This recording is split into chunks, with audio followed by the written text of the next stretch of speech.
Good tidings, ladies and gentlemen of the lodge, and welcome back. Today's video, well, let's just say it needs no introduction. You all saw the thumbnail, you saw the title, and I'm here to tell you that I am being dead serious. Yes, I believe there is a solid chance that Papa Nomura himself could very well be the Master of Masters, and I'm going to lay it out in this video, bit by bit. But first off, let me start by saying that when I initially started putting together some ideas for this video, it was initially meant to be humorous. After all, if you've been around or involved in any Kingdom Hearts sub-community, you've likely seen the meme that Nomura is the Master of Masters. I wanted to contribute to this meme with some humor. That is until the more and more I looked into this, and the more and more I started to connect the dots, there came a breaking point where I actually said to myself, wait a minute. This might actually be true.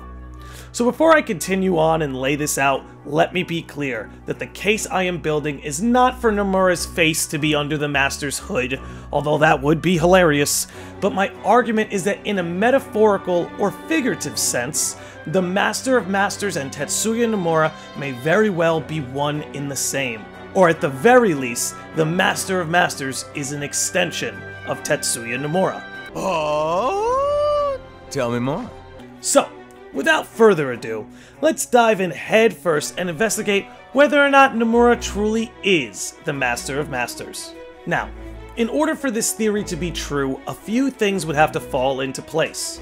First, we need to establish that Kingdom Hearts is headed for a gigantic fourth wall break. Second, we'd have to establish how that fourth wall break would relate to Nomura. And lastly, we need to establish that the Master of Masters and Tetsuya Nomura's motives and desires parallel one another. So let's start with the fourth wall break.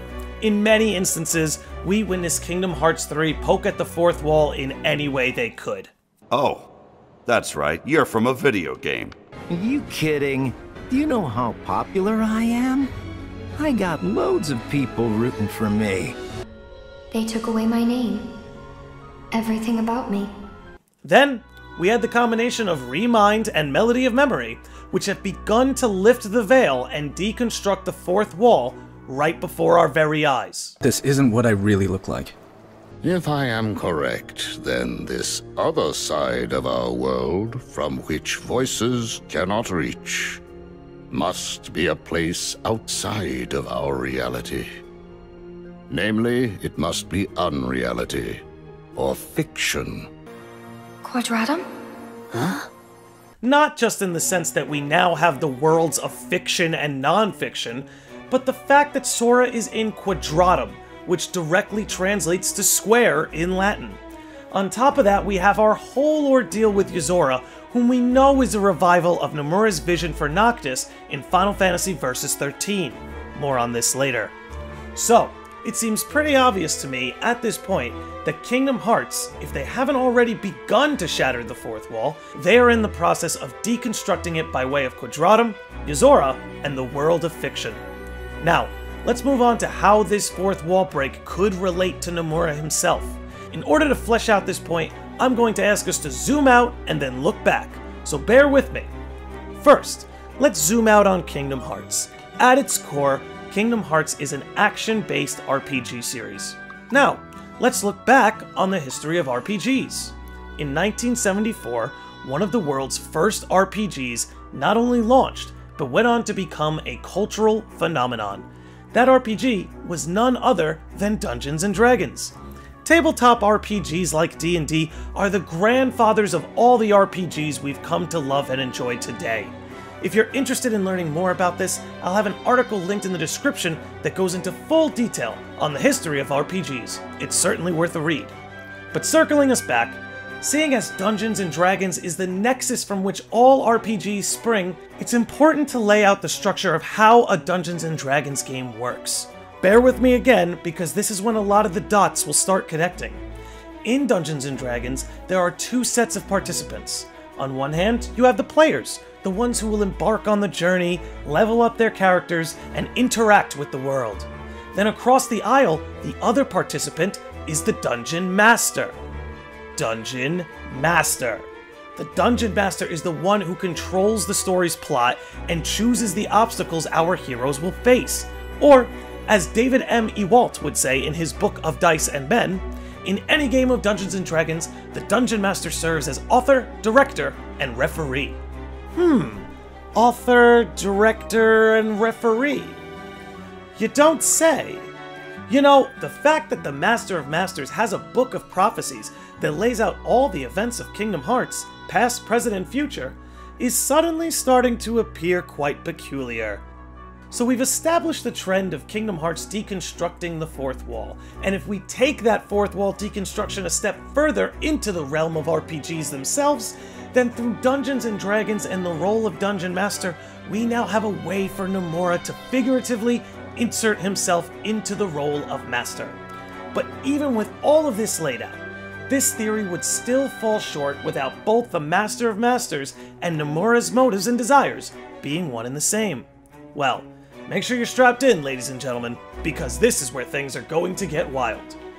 The Master's motives can be a little foggy at times, and to this day they still are to a degree, but I believe he has left us enough breadcrumbs that we can connect some dots. First off, let's talk about that secret movie, why don't we? So the secret movie ends with the Master atop a building, standing up straight and proud as he makes a heart shape over the moon. Everything is going just as the Master has planned. But what kind of situation do we find ourselves in? What is the Master doing here? Well, before Riku showed up uninvited, the Master had successfully created a situation where Sora and Yozora could meet. And who else might have an interest in these two meeting? Why, wouldn't it be Nomura himself? Bear with me again, because as we know, Yozora is a conceptual revival of Noctis. So to provide further context, check out this excerpt from an interview with Nomura at a Japan Expo in 2013. If I had to choose a favorite character, I would say Sora and Noctis. Why them? Of course, Sora, I've been together with him for more than 10 years now. This is the first time I've been with a character for such a long time, so he's very, very special for me. And he's been adopted by Disney also, so he's a very, very good boy. More like a good son, actually. Also, there is Noctis. He hasn't been in front of you, I mean moving, etc., yet in real gameplay, but he will soon, in the future. Do you know the name Sora means the sky in Japanese, and Noctis, his family name is Kylum, which means sky as well. So basically, Noctis means night sky. So they are kind of complete opposites to each other. There is a reason why I named these characters as opposites. Noctis is kind of like my latest boy, or latest son. So he refers to both Sora and Noctis as his sons, and gives them each a name that mirrors one another. The Noctis we got in Final Fantasy XV was not the Noctis that Nomura had intended him to be. He was removed from the project. So seeing as Yozora is Noctis' obvious stand-in at this point, that would mean that not only was the Master's plan synonymous with Yozora and Noctis' conceptual revival, but was also synonymous with having these two characters whose names mirror one another, and whom have been referred to as sons, finally meet after all these years. Don't you see it now? There's more to the Papa Nomura meme than any of us ever thought. What's going on in Quadratum isn't just a clash of characters, it's a family reunion, a Papa reuniting his two sons. But in all seriousness, if you lump all of that together with seeing the Master of Masters as an extension of the theoretical Dungeon Master, and with Kingdom Hearts taking obvious shots at the fourth wall at an increasing rate, suddenly the idea that the Master is a stand-in for Papa Nomura himself is quite peculiar, and perhaps more plausible than any of us may have ever thought. But before we wrap this up, let's review the evidence. First, we needed to establish that Kingdom Hearts is headed towards a big fourth wall break, and given the examples provided, along with their accelerating intensity, this suggests that this very well could be the case. Second, we needed to establish how Nomura would even play into the fourth wall break, and by zooming out and taking the RPG genre back to its roots of Dungeons & Dragons, we see that conceptually, Tetsuya Nomura in many ways has been our Dungeon Master all along. This overlap is particularly noticeable when observing the Master and the player in Union Cross. And then, to round us out, by way of Yozora and Noctis' conceptual revival, and the meeting of Sora and Yozora, two characters both referred to as sons and whose names mirror one another, we see that both the Master of Masters and Tetsuya Nomura have a crossover in motive and desire.